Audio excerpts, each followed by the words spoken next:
You wake up to another day. Work, bills, relationships, decisions. The cycle repeats, and you ask yourself, what's the point of all this? Why do some people achieve so much while others struggle despite doing everything right? Why is good character not always rewarded? Why does honest effort often lead nowhere? You search for answers in self-help books, in motivational videos, but something always feels missing. The answers are comforting, but hollow. Then you discover Napoleon Hill, not the diluted version they talk about, but the relentless analyst of achievement psychology. The man who spent decades studying how success actually works, not how we wish it worked. And what he uncovered is so fundamental, so obvious, so liberating, you'll wonder why no one ever told you this before. In the next few minutes, you will receive the most honest synthesis of human achievement you've ever heard. There will be no promises of eternal bliss, no guarantees of cosmic fairness. There will only be operational truth about how life works for those who choose to see. And when you finish, you will have two choices: reject it all because it hurts too much to accept, or embrace reality and finally begin to live purposefully. Napoleon Hill wasn't an armchair philosopher speculating about ideal living. He was an investigative journalist observing real success. He was mentored by Andrew Carnegie, interviewed over 500 of the most accomplished individuals of his era: Ford, Edison, Roosevelt, dissecting triumphs and failures. And through this immersion in the mechanics of human accomplishment, he extracted patterns that transcend business and explain prosperity itself. His genius was in separating what people claim motivates them from what actually drives results, in ignoring hopeful platitudes and focusing on concrete laws. He wasn't selling you an ideal world, he was describing the real one. The 5 principles I'll present now aren't Hill's opinions, they are his observed, repeatable laws of human nature and achievement across cultures and eras. They are the unwritten rules that govern how success truly operates. And mastering these principles doesn't guarantee happiness, but guarantees something more vital: the clarity to navigate reality as it is. All meaningful pursuit involves power. Not power as cruel domination, but as the capacity to translate your will into reality. When you negotiate a salary, you are negotiating power. When you build a network, you are assembling power. When you develop a skill, you are cultivating power. Hill saw that people who pretend power doesn't matter suffer most because they operate under the illusion that good intentions alone are enough, that pure motives guarantee good outcomes, and then life crushes them repeatedly and they don't understand why. Think about your career, the colleague less talented than you who got the promotion. Why? Because they understood the dynamics of organized planning and alliance. They knew when to assert, when to collaborate, how to position their value, how to manage perception, while you, focused solely on doing good work, ignored the real game. In building wealth, the same dynamic. Who understands the laws of money has more power. Who operates on hope and wages has less. It's not romantic, but it's real. And people who pretend this dynamic doesn't exist live in financial fragility that eventually creates crisis. Life isn't fair. It was never designed to be. It is an arena where applied principles, resources, and strategy determine outcomes. You can complain about this reality, or you can accept it and learn to play the game well. Hill isn't telling you to be ruthless. He's telling you to wake up, to stop playing chess thinking the rules are for checkers. So here is the first principle. Life is a constant competition for finite resources: attention, wealth, opportunity, influence. Everything exists in limited supply, contested by unlimited desire. And the victor is not necessarily the most deserving, but the one who best understands and applies the laws of the game. Accept this, or keep losing while wondering why. The childish fantasy so many carry, the belief that eventually someone will solve their problems, that the universe will balance things, that cosmic justice will prevail. And while you wait, your life passes, opportunities evaporate. You grow old and bitter because the promised savior never arrived. Hill studied industrialists who succeeded not by waiting for markets to favor them, but by creating their own demand. He saw those who waited for the right time die in obscurity. And the lesson is clear. A definite chief aim is not an optional exercise. It is a survival necessity. Look at your life honestly.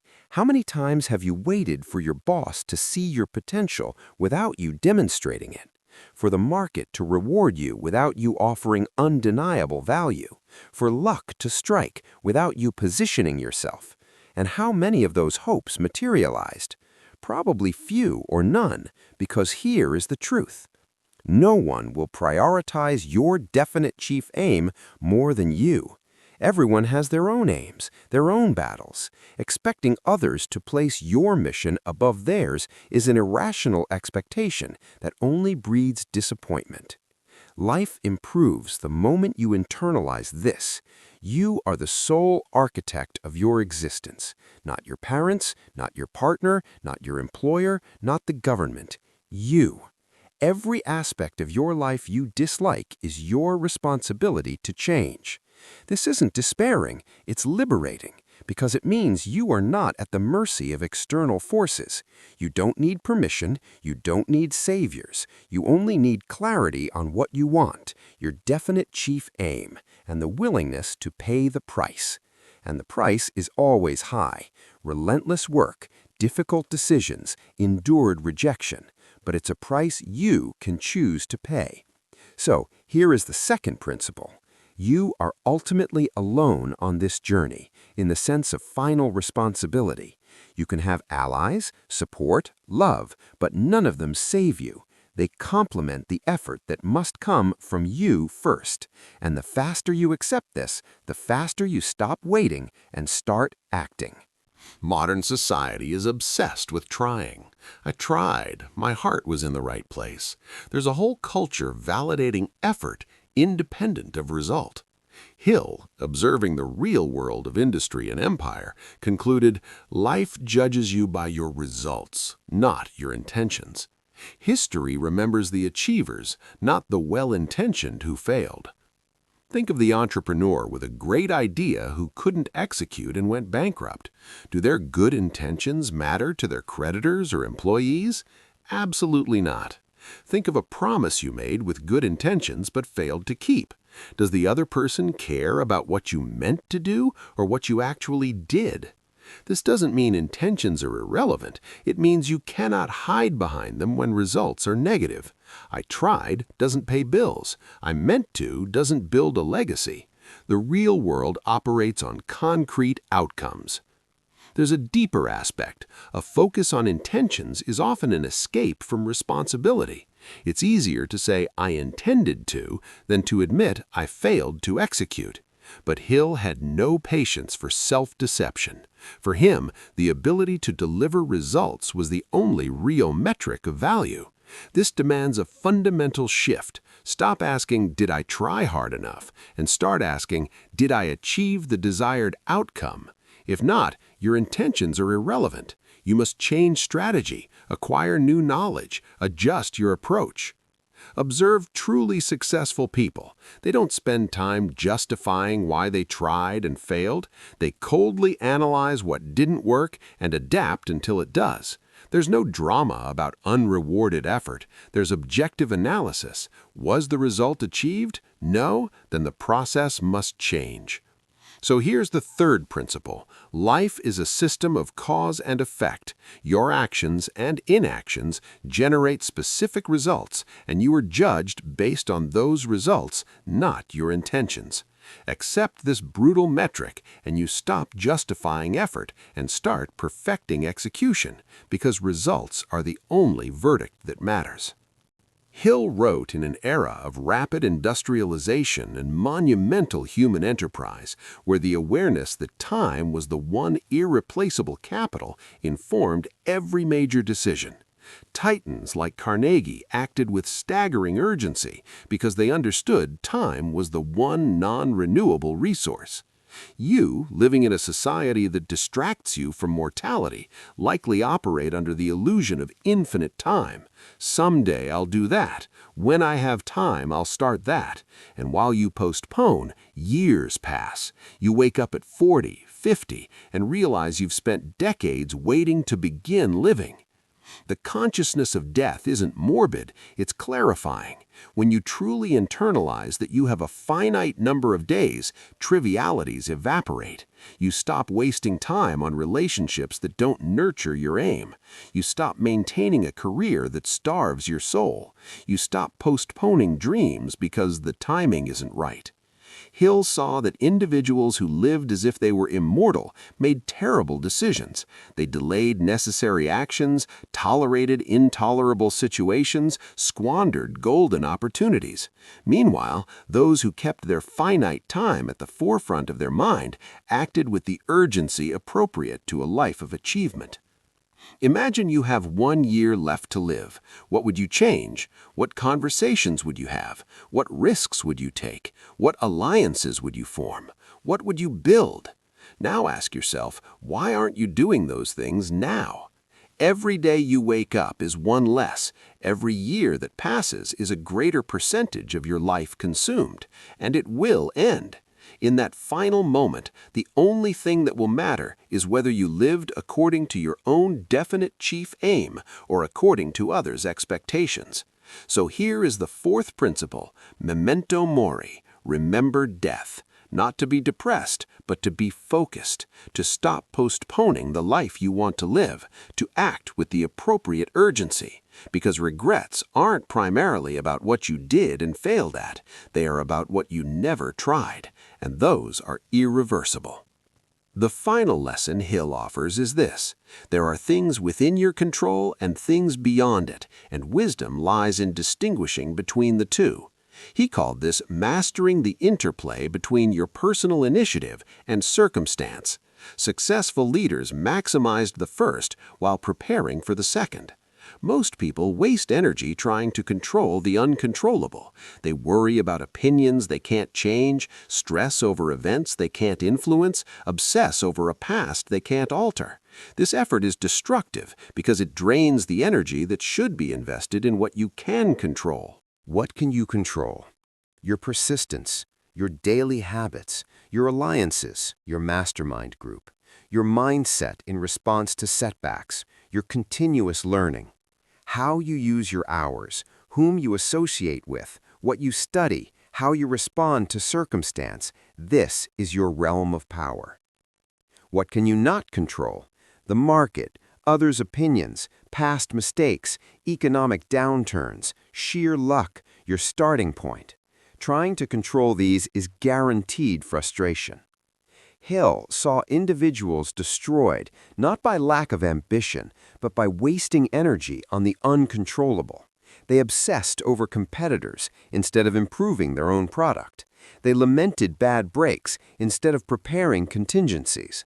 They blamed circumstances instead of adapting. The wisdom lies in the radical acceptance of the uncontrollable, combined with radical responsibility for the controllable. You can't control if a recession hits, but you can control whether you have a specialized skill and savings. You can't control if a client is unfair, but you can control having multiple clients so no single one holds power over you. This shift in focus, from external to internal, from uncontrollable to controllable, is the most powerful transformation possible. You stop being a victim of circumstance and become the architect of your destiny, within real limitations. So here is the fifth principle. Life is part control, part chaos. You cannot eliminate chaos, but you can maximize control. And the more you focus on the controllable, your persistence, your aim, your mastermind, your mindset, the more power you wield over your existence. And that power is enough to build a meaningful life if applied with wisdom. You have just received the most honest synthesis of achievement that exists. 5 principles Napoleon Hill extracted from decades of observing human nature and success in its rawest state. And now you have a choice. You can reject it all because it's uncomfortable, return to comforting illusions, continue living in denial. Nothing changes. You will remain confused about why effort isn't enough, why character doesn't guarantee success, why life seems unjust. Or you can accept these principles and begin to operate under law, not under fantasy. Everything changes. You stop playing by the wrong rules. You stop waiting for saviors. You stop hiding behind intentions. You stop living like an immortal. You stop wasting energy on the uncontrollable, and for the first time, you begin to live strategically. Hill didn't offer you guaranteed happiness. He offered you brutal clarity. And that clarity, though it stings initially, is the foundation of all real power, because you cannot effectively navigate a game you don't understand. Comment below, clarity over comfort. This isn't a casual affirmation, it's a commitment to operate under reality, to accept that life is governed by principles, that you are alone in final responsibility, that results matter more than intentions, that time is finite, and that true control is internal. Subscribe if you want more of Hill's unflinching truths on success, strategy, and human nature. This channel doesn't trade in false hope. It deals in brutal clarity for those with the courage to see the world as it is. You watched until the end. That means you're ready for truths most people reject. Use this knowledge. Life isn't waiting for you to accept its rules. The game is already underway. The only question is, will you finally play consciously, or will you continue to be played? The choice defines everything.